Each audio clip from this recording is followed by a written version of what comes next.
Good morning. It's a pleasure being with you all today, presenting in front of the government of South Africa and the respective authorities. And I would like to thank specifically Dr. Shepan Mozeya and Mrs. Portia's Mikati invitation to contribute to this event in the context of the Geographic Information System and District Development Model Information Session that aims to essentially provide insights of how GIS model and 3D modeling efforts of cities can help inform innovation district design from an urban development perspective, from an economic development perspective, as well as in terms of aligning that with a national innovation strategy for the government and the country of South Africa, right? So we are Aretian Urban Analytics and Design. We're a Harvard-based startup. We combine our research efforts at Harvard University in Boston with the projects that we develop around the world, in countries across the Americas, in Europe, in Africa, in the Middle East, in Asia, all around the world. And we're very excited to be sharing some insights from our work today regarding innovation districts. So our company is based upon intertwining city science and GIS modeling with network theory concepts and complex systems modeling. That enables us to create 3D models, GIS-based 3D models of cities, and evaluate their properties, right? Evaluate their qualities, their urban design qualities, their economic development qualities, their innovation qualities, the ability for a city to increase the quality of life of citizens, and therefore extract insights to improve urban design and economic development. The focus today is essentially innovation districts. An innovation district is a specific urban area based on combining urban regeneration or urban renewal with the concentration of innovation-related activities. That means universities, research centers, startup incubators, innovation hubs, innovative firms, suppliers and providers that create a vibrant environment where professionals and companies and agencies can collaborate with one another to create new products and new services to solve complex problems, right? Innovation districts tend to create remarkable, let's say, multiplying effects and multiplying benefits for the broader society. And that's why they're so attractive, because by geographically concentrating these agencies and activities, we can facilitate people coming from different backgrounds collaborating with one another, right? So this is an example of an innovation district here in Cambridge, Massachusetts, around the MIT campus, right? And what we immediately observe is that surrounding the university, in this case, the Massachusetts Institute of Technology, just 15 minutes down the road from Harvard Square, we see the myriad, right, of corporations, agencies, pharmaceutical companies, engineering firms, data science, software companies, right? Advanced manufacturing, robotics, a myriad of corporations in numerous industries that are located strategically next to the university. Why is that the case? Because by geographically concentrating these institutions, it's easier for them to work together to create a theoretical new idea into a, let's say, a prototype, and transform this prototype into a minimum viable product in the market, and finally transform it into a new product or a new service that we can deploy at scale, right? So we are fully aware that across the country of South Africa, in Johannesburg, in Cape Town, and in numerous other cities across the country, the local authorities are considering to shape and nurture and design and envision innovation districts to activate the dormant talent across the country, right? So how can we work to facilitate the creation of these successful innovation districts? So a very pragmatic way to do so is to model by means of GIS models these cities and to evaluate the three main systems that every innovation district has, which is basically the network of urban infrastructure, the physical spaces, architectural spaces, civil engineering, urban infrastructure, on top of which we have the network of industries. What are the companies, the industries, the agencies that are collaborating in this environment, right? Is it more focused on manufacturing? Is it more focused on data science? Is it more focused on the food industry? Is it more focused on other sectors, pharmaceuticals, biotechnology, right? And then finally, the network of talent of individual people collaborating to solve complex problems. So we can then recreate 3D models of cities around the world. We've evaluated actually 100 global cities around the world. And this is the case of Osaka, for example, in Japan, right? And we can decompose a city into the topological features, the morphological features, the economic activities, and then starting to evaluate by means of city science and evidence-based empirical data, the success or not so much success that a given city or innovation district is experiencing, right? So this is the case of Osaka in Japan, but we can evaluate any given city. This is, for example, a 3D model that we've been building in the case of Barcelona, where I'm originally from, in Catalonia.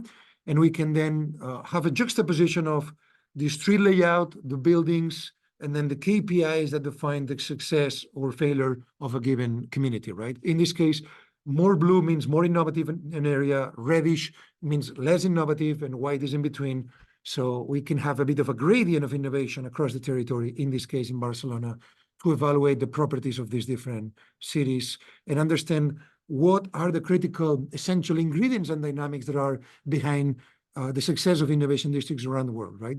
The good thing is that this methodology, this GIS 3D modeling methodology, is global, it's universal.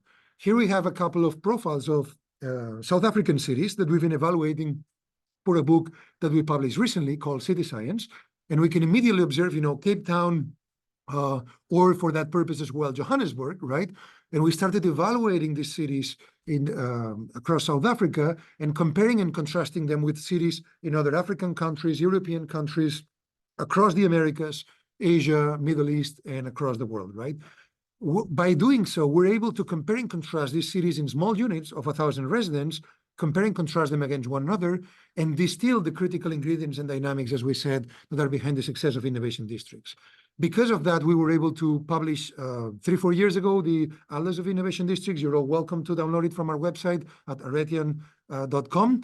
And that was based upon evaluating those three systems that we described, urban, industries, and talent, for 50 innovation districts across the United States of America, and comparing and contrasting them with one another, right? It was announced by MIT Technology Review, and I invite you all to download the report. It's for free in our website, and we present the main insights that we extracted from evaluating these innovation districts, right? So in the Atlas, what we essentially did is we replicated in a 3D manner the entire US territory, the whole country of the United States of America, and we evaluated the three systems that we described: urbanism, industries, and talent, right? And by doing so, we were able to map 50 innovation districts across the country, recreate in a database, essentially, or evidence-based manner, the qualities of these environments and comparing them against one another, right? Whether it's in California, here in the Boston area, in New York City, in Houston, in Seattle, and across the country, right? And by doing so, we were able to discriminate and transform the US territory into 270,000 observations across the territory, right, of these small units of 1,000 or 2,000 residents on average. And with a single click in our database, we were able to identify, okay, where are the areas that are the most innovative ones, right? What are the areas that are concentrated in the most success in terms of prosperity creation, to create quality of life for the citizens, to create high quality employment opportunities for the citizens, a talent magnet for investment, for growth, and for raising, ultimately, the quality of life of citizens across the metropolitan area, right? So we were able to identify these areas. And if we evaluate here, for example, in the Boston area, and every node in this case represents a company, we can immediately see that there's a gradient, right? There's a gradient of territorial gradient of network collaborations, right? And why is the Boston area so successful? Because there's a balance between the three main phases of innovation. So what we typically see around the world is that many cities have, their own universities and research centers. They have their own local industries, but very often they do not speak with one another, right? They work as if they were different universes, different entities. So what we've seen is that the successful cities and innovation districts are the ones where they provide the collaboration between what we're seeing here, which is research activities with technology transfer efforts across the metropolitan area, and then finally, advanced manufacturing, right? When we then evaluate the geospatial distribution of economic activities across the city, in this case, across the Boston area, we immediately observe, right? We immediately observe that there's a balance between innovation, technology transfer, and at-scale production. And that's been one of the the magic poison, if you will, or the secret sauce behind the success of Boston. When we evaluate these 50 innovation districts across the country, we can immediately rank them in terms of the new products, new services, new employment opportunities, the average wage or the salaries, right, that we're observing in these different cities. And we observe immediately that the Boston area innovation districts like Harvard, like MIT, like Seaport District, like Longwood Medical Area are typically very high in the ranking and achieving high levels of success. And it's very important because one of the things that we observe in innovation districts is that on average, even though they take 15 or 16 years to be reaching a maturity level, it's also true that they create a multiplying effect. What does that mean? That they tend to create, on average, 3 to 4 times more innovations per capita. It means that every person tends to innovate 3 to 4 times more in terms of new products, new services, patents, inventions, artistic creations, books, book chapters, publications, index journals, etc. And they tend to create in the long term between 12 and 15 times more innovation-related employment, and on average 20 to 25 times more revenue per capita, per unit of citizen. That's why there's a global competition to create the more successful innovation districts. The good news, though, is that these multiplying effects that we observe here in the case of Boston, right, between innovation businesses, innovation employment, and innovation sales, they tend to permeate throughout the territory and create distributed prosperity that everybody can benefit from, right? So this is a map of the 50 innovation districts that we evaluated for the case of the Boston area specifically. And we were able then to create these one-pager profiles, whether it's in SpaceX in Los Angeles with Elon Musk, or Silicon Valley in New York City, or the Pittsburgh Innovation District in Pennsylvania, or Cornell in New York City, where I was a few months ago, or South of Market, or the Apple Silicon Valley Innovation District. And we're observing more and more innovation districts, in Nigeria as well, and in different Angola and different African countries, also in Northern Africa for that purpose as well. Across Europe, there's 55 to 60 innovation districts that are emerging across Europe. There's 20-something in Latin America, and there's a few more that are emerging in the Southeast Asia and the Oceania and the Pacific region, right? So we've been working with these new GIS modeling systems that we've been creating to help support both public administration and private development firms around the world to help shape their urban design strategies and their economic development strategies to help support their innovation districts. This is an example of Sao Paulo. Sao Paulo in Brazil, we work with the government of Sao Paulo to create first a territorial diagnostic of the urban design, of the economic base, and of the innovation base, and then to transform this initially mapped diagnostic into concrete recommendations to align the urban design with the policy making for the government and with the economic development and smart specialization strategies. These are very relevant because by being able to identify the target industries and the target research areas that should be promoted and that should be supported the most, we can identify what we're good at. What is our city, our university, our community, our industrial cluster really good at, and what is our global comparative advantage? How can we really shine and attract talent across the country and from around the world, right? We've been able then to work, with Mexico and in New York, in Boston, in Barcelona, in Paris, and many other cities for that purpose. And then we can use these data-driven insights to then help inform the architectural design of these spaces, right? What are the architectural features? What is the space programming that should be devoted? Because if a given city is very strong in pharmaceuticals, it should be focused on certain activities. If that given city has strengths in advanced manufacturing, it should be focused on other activities, et cetera, right? What we have done, if we've created this model following on the Harvard MIT model to evaluate the economic properties of a given territory. And this model was originally focused on identifying the sectors that are good at the independent state level. This is the case of Spain or Pakistan or Germany. And this model helps identify the industries that present a particular competitive advantage. In this case, in Pakistan, the textile industry and agricultural industry is strong. In Germany, it's more the advanced manufacturing, automobile, chemicals, plastics, polymers, etc., right? So what we've done is we've been transforming this model to be able to identify at the city level what are the sectors that present comparative advantage, and then how the cities can take advantage of this new knowledge to understand, out of the 775 industries that are globally classified, the ones that we're really good at, right? If we're working in so in Pretoria or in Johannesburg or in Cape Town or in other cities across the country, we can identify the sectors that are specifically presenting a comparative advantage in that city, right? And then we can give them names and surnames and identify the specific activities and the companies that could be leading some of these activities and providing concrete urban design and economic development recommendations for them to really succeed, right? So we can answer questions like, what is the optimal level of density for this district? How many employees should we attracting and generating employment opportunities in this area? How many industries should we focus in here? Should we focus on 3 industries, on 7, on 9? We can help identify and provide concrete answers to all these questions, right? What should be the street layout design for this area? What should be the building form, building massing, urban design characteristics of this environment? What should be the building height, right? What should be the zoning and activity programming of the campus? What should be the right balance between housing and residential activities and economic activities, offices, and manufacturing? What should be the right balance between commercial spaces and logistics? So we can help address all of these questions by means of the model.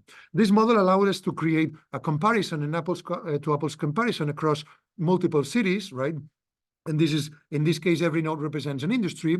And then we can compare, for example, Barcelona with Amsterdam in the Netherlands, with Stockholm in Sweden, with Munich in Germany, and with Boston here in the US, and identify for each and every city what are the industries and sectors that present a global comparative advantage, right? Why is that relevant? Because then we can apply that to specific urban environments. I'm going to give you a couple of examples just of something that can be done ulteriorly in the case of South Africa, right? So if we take these 2 districts that these are a couple of projects that we developed last year in the Barcelona area, Esplugues and Badalona. These projects will be presented in the coming weeks. The governments came to us and said, hey, Ramon, hey, Aretian team, what should we do here? What should be the main urban and economic development drivers for this community? We have 109 hectares in Esplugues. We have 240 hectares for urban regeneration in Badalona. What can we do here? What's the optimal density, space programming, smart specialization? So we created 3D GIS models of these 2 cities, and then we ran territorial analysis of these environments. And we identified that surrounding these environments, here identified with the red line, we had a series of public and private universities and agencies that could become allies and critical members of the community, right? Creating synergy between the new development and the pre-existing universities to help bridge the gap between the private sector and the universities so that they can collaborate to solve complex problems, right?